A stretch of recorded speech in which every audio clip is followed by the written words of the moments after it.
또 하나는 이제 그렇게 하는 중에 이제 또 한 가지 중요한 것이 옛날에 이제 이렇게 붙여서 이렇게 되어져 있던 공간을 그대로 쓰면서 이제 나름대로 그것을 한옥 속에 이제 동판 지붕을 대면서 좀 더 격식화됩니다. 이제 자생적 공간의 격식화라고 하는데 어쨌든 살다 보면 불편해서 덧붙인 공간을 이제 가급적 전통적인 언어를 이렇게 수습해서 지금의 농도에 맞게 이제 좀 하는 그런 것도 했습니다. 또 하나는 이제 전통적 공간 속에다가 이제 사실 거주의 표적성 같은 걸 넣는 거죠. 그래서 기본적으로는 사실은 이게 이제 앞으로도 굉장히 새 영역이라는 생각은 들어요. 그러니까는 단지 전통 공간에 현대적인 걸 넣었다의 의미가 아니라 전통과 현대적인 어떤 그 컨비니언스가 만나서 이루어지는 또 다른 공간들이 있다는 거죠. 그 가능성이 꽤 있고 사실은 그거는 꼭 오래된 건물 안에 꼭 현대적인 걸 넣을 필요가 없이 우리가 한옥이라는 구조와 컨비니언스를 결합시켰을 때도 상당히 많은 다른 가능성이 있다. 그 부분에 좀 주목해야 될 것 같습니다. 그리고 이제 또한 고유한 정치를 이제 유지하기 위해서 하는 그 스터디들이 있는데 여기는 이제 이런 구두를 또 다시 만들어 달라고 해서 만들면서 이런 지붕을 덮을 때 이제 이 덧지붕은 가능한 아주 다 소박하지만은 우리가 이제 한 30, 40년 대 많이 보던 그런 아주 이런 그 디테일을 써서 이제 푼다든지 또 굴뚝 같은 것도 이제 동네 굴뚝을 이제 자전거 타고 막 돌아다니면서 여러 유형을 스터디한 다음에 이제 한 30여 개 본 다음에 그 중에 제일 평범한 놈, 그래서 눈에 안 띄는 놈, 그걸 또 이 집에 마다 이렇게 공사할 때 나온 벽돌로 쌓아서 가능한 이제 그것의 정치를 그대로 유지하려고 했던 겁니다. 그래서 어떻게 보면 약간 좀 일부러 막 오래되게 보이게 하고 그러려던 거일 수도 있지만 사실은 원래 집의 톤을 이제 여기 오래 아주 있던 타일벽이 있었거든요. 근데 그 타일벽을 어쩔 수 없이 떼낼 수밖에 없었기 때문에 그 시간에 대체해서 이제 다른 이 집에 나온 시간으로 시간적인 재료로 대체한 거라고 생각합니다. 그리고 이제 또 하나는 이런 그 다락이라든가 이런 것들을 통해서 이제 사실은 요 창이 있는데 요 창이 이제 부엌의 요 창이거든요. 그래서 어떻게 보면 엄마 이런 거 이렇게 되는 거죠. 그러니까 아주 작지만은 소통을 전제로 하고 이제 이렇게 옛날에 이렇게 방마루의 차이가 굉장히 엄격했던 것들을 좀 열어내는 거. 마찬가지로 문간으로 썼던 마루를 열어줘서 거기서 뭐 자전거도 걸어놓고 뭐 애들 부침개도 먹고 뭐 잠도 자고 뭐 이럴 수 있는 공간을 한 것입니다. 또 하나는 이제 이 누리에서 보이듯이 이제 아트리움을 넣어서 원래 이제 여기서도 마찬가지로 북한까지 사실은 이제 라공 호텔이 되겠습니다. 이게 모형으로 50분의 1 모형으로 만들어 봤던 것이고요. 그래서 이제 아까 그 송 교수님께서 그 집합 한옥, 연립 한옥을 보여주셨는데 사실은 이 라공을 할 때 굉장히 영향을 받았던 게 그 집합 한옥의 형상이었어요. 그러니까는 저렇게 사실은 한옥이 원래 집합하는 거지 이런 거를 그러니까 이제 뭐 답사통해서 보니까 그러면 요번에도 할 수 있겠네, 할 수 있네 이런 생각이 드는 그런 거 있잖아요. 그래서 초기에 이제 아는 이렇게 뭐 20개의 한옥을 풀빌라 형식으로 흩어뜨려 놓는 거를 했다가 이게 이제 통과가 안 되고 그 다음에 이제 그쪽에서 해달라고 그랬는데 안 된 거예요. 제가 힘들 떠드린 그래서 이제 그 다음에 이제 한 3개월에 제안드린 안이 이 안인데 그래서 결국은 회랑을 놓으면서 이제 이렇게 각 도시 한옥들을 이렇게 회랑에 플러그인하는 형식으로 한 거죠. 그래서 사실 그러면서 새로운 공간이 나온 것 같아요. 그리고 이제 그 마당에는 각각의 마당에는 이제 온천을 두어서 이제 아주 프라이베이트한 마당에서 가족이나 연인과 이제 목욕을 할 수 있게 그런 구성을 했습니다. 이게 평면이고요. 이제 초기에 했던 스케치고 이제 보시면 이제 초기에 이런 이제 목욕하는 공간이 이렇게 작은 마당 사이에 있고 또 한 가지 특징은 이제 저쪽으로 누마를 달아서 산이 보인다는 거죠. 그래서 도시한옥적인 연립적인 특성도 있지만은 사실은 더불어서 기존의 전통 한옥이 가졌던 개방성을 같이 결합시킨 유형이 되겠습니다. 그래서 이제 숙박 그거는 4가지 타입이 있었고요. 이렇게 이게 이제 그 누마르형이라고 하는 숙박 그 시설의 그 평면이 되겠습니다. 그래서 회랑에서 들어오면 사실 이제 대충으로 들어오는 경우는 없는데 어쩔 수 없이 제한된 부분이 있죠.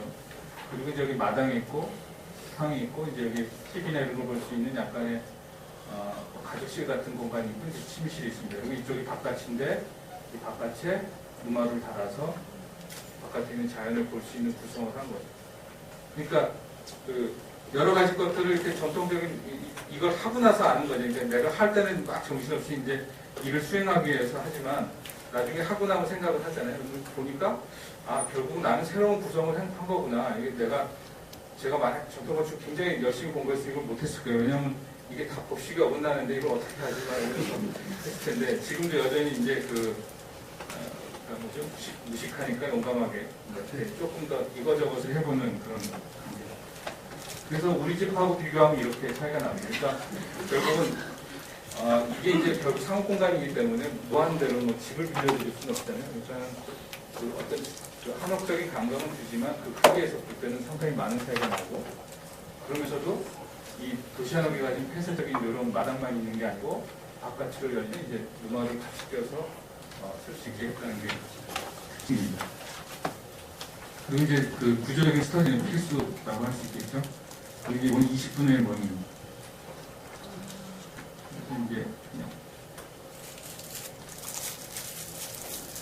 또 한 가지 말씀드릴 것은 이게 이제 이상의 그 가옥에서 구현될 수 있는 크기는 아니지만 사실은 굉장히 큰 규모의 한옥과 일반적인 그 규모의 한옥, 도시학 규모의 한옥들이 사실 이렇게 집합을 이뤄서 집합의 형상을 만든다는 게 중요한 앞으로의 개념이라는 생각은 개인적으로 합니다. 그러니까 결국은 우리가 만약에 일제 강점기를 거치지 않고 우리의 피막길이나 이런 데 좀 한옥적인 건축을 더 콘크리트 구조까지 써가면서 적극적으로 썼다면 사실 우리 종로나 이런 곳에서 굉장히 다양한 스케일들의 한옥, 회랑, 마당 뭐 이런 것들이 만나지 않았을까. 그러니까 지금 우리가 YMCA 뒤편으로 인사동을 막 넘어가는데 골목을 들고 가는데 거기에 온통 이런 회랑과 마당과 또 호텔, 뭐 저쪽에는 가게, 뭐 저쪽에는 뭐 상가에 뭐 이거 해서 그런 것들이 있던 그야말로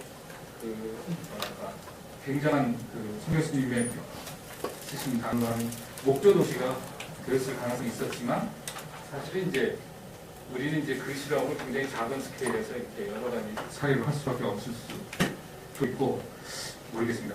그건 좀 우리가 하기 나름인 것 같아요. 관리동의 마당 2층 마당의 모습이고요. 2층짜리 누마르에서 이렇게 소통하는 부분입니다.